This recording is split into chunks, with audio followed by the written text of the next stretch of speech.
dua kata yang mungkin memiliki arti yang sama tapi berbeda tujuan, Mas. Dimana ada taat dan mabuk, Mas, dalam beragama. Nah, kalau taat mungkin arahnya lebih ke positif ya, Mas. Kita semakin dekat kepada Tuhan, kepada sesama, kita memperlakukannya dengan baik ya, Mas. Akan tetapi beda lagi dengan mabuk, Mas. Mabuk agama. Ini bisa dibilang adalah fanatik, Mas. Ini terjadi di negara kita, di mana orang-orang pada mabuk agama, Mas. Seolah-olah agama itu adalah nomor satu, Mas. Bisa dijadikan sebagai landasan untuk kita hidup.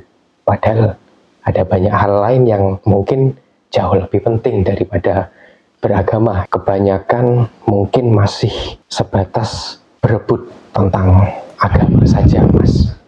Saling menjelek-jelekkan satu dengan yang lain, saling mengkafirkan, mengklaim juga dirinya yang paling benar. Wah, intinya apa ya? Masih sebatas di situ saja, Mas. Dan melupakan caranya bagaimana kita harus menjadi manusia yang lebih baik lagi. Belajar tentang hidup, itu yang orang-orang tinggalkan sekarang. Gimana sih, Mas, cara kita? Mungkin berawal dari kita sendiri ya, dan teman-teman yang menonton video ini, mungkin Mas Wahyu bisa memberikan cara agar kita lebih rukun lagi, Mas. Entah dalam beragama, dalam bertuhan, dalam bermasyarakat juga, Mas. Ya, memang bisa dikatakan bahwa di negara kita ini ya, itu mayoritas mabuk agama. Kenapa saya katakan demikian? Ya, karena sudah kebablasan. Apakah salah orang beragama? Jelas tidak. Tetapi akan menjadi salah ketika kita tidak paham makna atau maksud dan tujuan kita beragama. Kalau beragama itu sebagai wujud ketaatan, wujud keimanan kita kepada Sang Pencipta, artinya agama adalah sebuah jembatan atau sarana untuk kita semakin mengenal Tuhan kita. Tetapi tidak dengan kenyataan yang terjadi di negara kita. Jadi justru di negara kita ini kebanyakan orang-orangnya itu bukan tentang taat dan patuh kepada ajaran agamanya, tidak lagi menjalankan agama ini sebagai wujud ketaatan dan keimanan kepada Tuhan, tetapi terjebak bahwa agama ini seolah-olah adalah satu-satunya landasan, satu-satunya pondasi yang bisa membuat kita dekat atau kenal dengan Tuhan kita.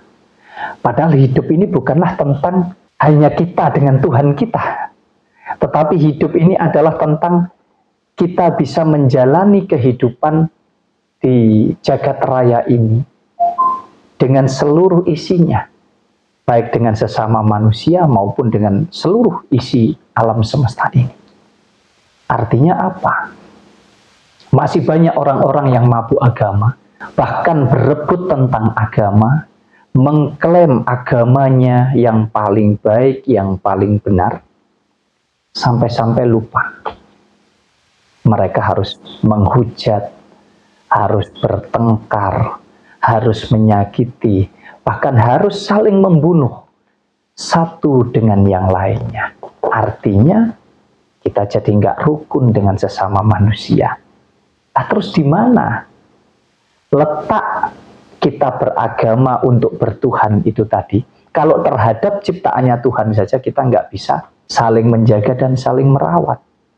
Ada saling menghargai, saling menghormati di dalamnya. Kita tidak bisa saling mengasihi, menyayangi, hanya demi klaim yang seolah-olah agamakulah yang paling benar dan agamamu adalah yang paling salah. Apalagi kalau kamu tidak beragama, berarti kamu kafir, kamu adalah orang-orang yang tidak percaya kepada Tuhan. Padahal letak daripada kepercayaan dan keyakinan atau keimanan kita kepada Tuhan itu ada di dalam pribadi kita masing-masing. tidak bisa diukur dari seberapa baik kamu menjalankan ajaran-ajaran agama kamu. Nah, disinilah Mas, kita hadir bukan untuk merasa paling benar, bukan untuk merasa paling pintar, tidak. Tapi kita hadir sebagai orang bodoh yang berkesadaran. Ayo coba kita semua belajar sadar. Untuk apa kita harus berebut, bahkan kita saling memusuhi antara agama yang satu dengan yang lainnya. Sedangkan kita yang menjalankan agama itu adalah sama-sama ciptaan Tuhan yang Maha Kuasa. Kan kita sudah yakin, betul enggak? Betul. Kita sudah mengimani, kita ini sama.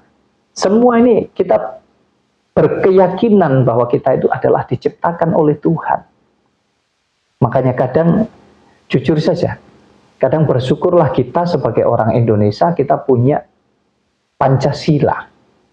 Mungkin kalau kita tidak punya itu, para leluhur di zaman dulu tidak menjadikan Pancasila ini sebagai dasar negara kita. Bisa jadi negara kita menjadi negara agama saat ini. Entah agama apa itu yang paling kuat. Sehingga tidak ada kesadaran. Padahal harusnya yang diajarkan adalah tentang berkesadaran. Sadar bahwa diri kita ini tidak ada bedanya dengan hewan, binatang, tumbuhan, dengan sesama manusia. Yang membedakan hanya wadah atau fisiknya. Sedangkan isinya sama-sama dari Tuhan. Jadi kita itu sibuk membela agama, sibuk menjaga kehormatan agama, tetapi kita tidak pernah sibuk berebut untuk berbuat sadar, untuk berbuat yang benar, yang baik kepada sesama kita. Kita tidak menjaga perasaan, kita tidak bisa menghargai, tidak bisa menghormati satu dengan yang lain, hanya gara-gara kita berbeda agama. Padahal Tuhan itu bukan hanya tentang yang gaib saja. Kalau yang gaib itu menempati ruang yang fakta, artinya yang fakta ini juga ditempati oleh Tuhan. Lalu apa bedanya? Kenapa kita harus sibuk seolah-olah kita ingin mengenal, ingin lebih dekat dengan Tuhan secara gaib, tetapi secara fisik kita justru menyakiti ruang-ruang atau tempat di mana Tuhan itu bersemayam.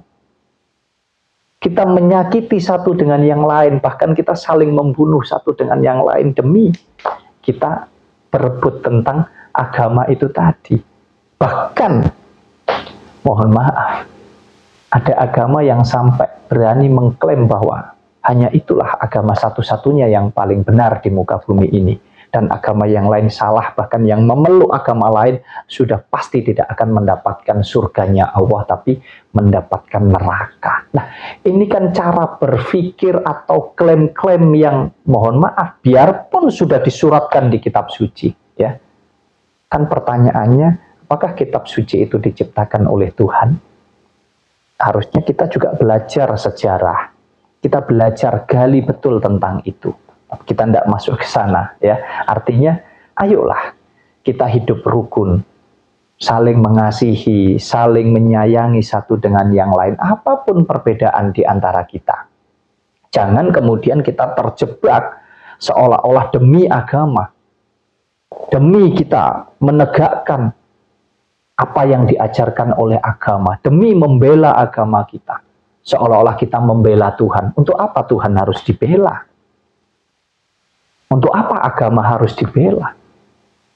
Yang harus dibela itu adalah bagaimana kita bisa memperlakukan seluruh kehidupan yang ada di alam semesta ini dengan benar, dengan baik.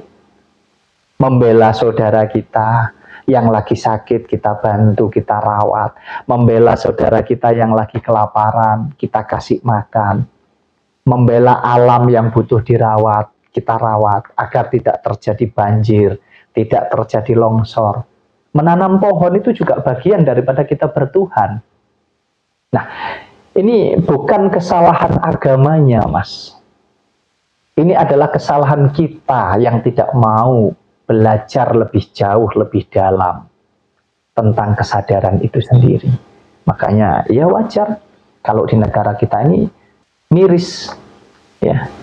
Dikatakan miris ya karena itu tadi mabuk agama orang Indonesia itu. Ya, padahal agamanya semua agama pendatang. Tapi tidak mau berebut belajar berkesadaran supaya bisa hidup rukun damai. Supaya lebih maju. Kalau terus terjebak hanya di seolah-olah semua itu harus berdasarkan agama. Sedangkan aspek kehidupan ini ada banyak, sangat luas. Kita membahas tentang kehidupan seolah-olah harus ada dalilnya. Kita membahas tentang kehidupan diajak rukun, diajak untuk hidup berkesadaran katanya harus berdasarkan agama. Harus belajar kepada ahli agama. Mohon maaf sekali lagi. Apakah jaminan bahwa orang yang ahli agama, paham agama, ngerti agama adalah orang-orang berkesadaran? Kalau semua orang yang ahli agama itu adalah orang yang paling berkesadaran, bukankah harusnya kehidupan ini jauh lebih rukun, lebih damai? Tetapi kenapa dengan munculnya agama ini tadi, lebih-lebih para pemeluk atau disebutnya oknum, pemuka agama, oknum ahli agama ini tadi yang salah kaprah, bahkan memperlakukan manusia justru seperti binatang, karena dirinya sendiri nggak berkesadaran sebagai manusia yang sesungguhnya. Ada yang, mohon maaf ya, ada yang melecehkan, ya, ada yang mengkafir-kafirkan padahal dirinya sendiri belum tentu tidak kafir, kan begitu. Ada yang menghujat, bahkan saling membunuh. Bahkan, ya kita tidak bisa pungkiri. Adanya terorisme ini tadi juga bagian daripada dogma-dogma yang sudah kelewatan. Dan tidak mampu menerimanya dengan akal sehat, tidak mampu menerimanya dengan kesadaran di dalam dirinya. Yaitu yang membuat orang-orang jadi berebut. Saya katakan mabuk agama itu tadi. Ya, mungkin karena cara penyampaian yang salah daripada pemuka agama mungkin ya. Dan kita juga tidak boleh menggali lagi tentang kebenaran yang ada di dalam agama. Sehingga kita ya ikut-ikutan saja ya. Wah, itu sudah kebenaran, kita nggak boleh mempertanyakan lagi. Mungkin berawal dari situ ya.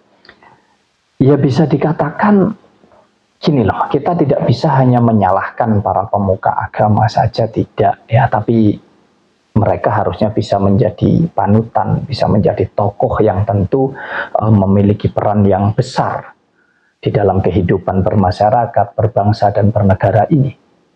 Tetapi ayo kita mulai semuanya dari diri kita sendiri, karena kita tidak akan pernah bisa memaksakan orang lain bisa seperti kita dan kita seperti orang lain.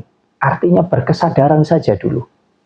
Ya, jangan terus kemudian kita terjebak di dalam dogma bahwa seolah-olah agama ini adalah ciptaannya Tuhan begitu. Agama ini di seluruh dunia ini ada ribuan, Mas. Ya, mungkin lebih dari 3.000 atau 4.000 agama di seluruh dunia ini. Yang artinya apa? Tidak ada satupun yang berani memastikan di seluruh agama-agama ini bahwa Tuhan hanya menciptakan satu agama dan mungkin juga Tuhan memeluk satu agama. Tidak ada. Itulah sebabnya semua agama yang memang sudah memenuhi persyaratan, maka dia akan disahkan di dalam sebuah negara atau pemerintahan. Jadi kalau kita mau belajar tentang itu dengan cara berpikir yang terbuka, yang luas, maka kita akan mampu memahaminya dengan benar begitu. Ini terlepas dari mungkin ada juga yang meyakini dan mengimani bahwa hanya satu agama yang diciptakan oleh Tuhan. Monggo, kita tidak mempersoalkan tentang itu. Tetapi kita mempersoalkan tentang teman-teman, dulur-dulur yang tidak mau sadar begitu loh. Bahwa untuk apa sih kita berebut tentang agama? Mau sebaik apapun, sebagus apapun agama kita, sudahlah itu cukup di dalam keyakinan kita. Selebihnya kita hidup ini bukan hanya tentang keyakinan apa yang ada di dalam hati, tetapi tentang pikiran yang mewujudkan hidup yang nyata. Kita hidup bertetangga, kita hidup bersaudara, bermasyarakat, berbangsa, bernegara. Kita harus rukun satu dengan yang lainnya gitu loh maksud saya. Jadi bukan berarti salah orang-orang beragama, tidak. Akan salah kalau kita mabuk agama, bukan sadar beragama, tapi mabuk beragama gitu loh. Padahal harusnya sadar. Dengan beragama itu kita semakin mengenal diri kita, semakinlah kita mengenal Tuhan kita. Dan kita bisa memperlakukan semua yang hidup ini seperti halnya kita memperlakukan diri kita kepada Tuhan kita. Itu poinnya. Iya, lagian nggak ada manfaatnya juga ya Mas kita saling berebut, saling mengkafirkan. Apa gunanya untuk diri kita ya? Nggak ada guna, nggak ada guna. Ya maka dari itu ya mungkin apa ya teman-teman sadarlah untuk apa kita berebut ya. Mending kita saling berbuat baik saja antar sesama ya. Mungkin itu lebih berguna ya Mas. Sangat. Ayo kita berebut sadar. Bukan berebut agama, tapi berebut sadar. Jadi kalau kita sudah mampu menjalankan kesadaran itu di dalam diri kita, niscaya apapun yang kita lakukan, agama apapun yang kita peluk, maka akan mampu menjadi jembatan, akan mampu menjadi sarana media untuk kita dekat dengan Tuhan kita, akan mampu menjadi cahaya, akan mampu menjadi manfaat buat seluruh unsur kehidupan yang ada di alam semesta ini.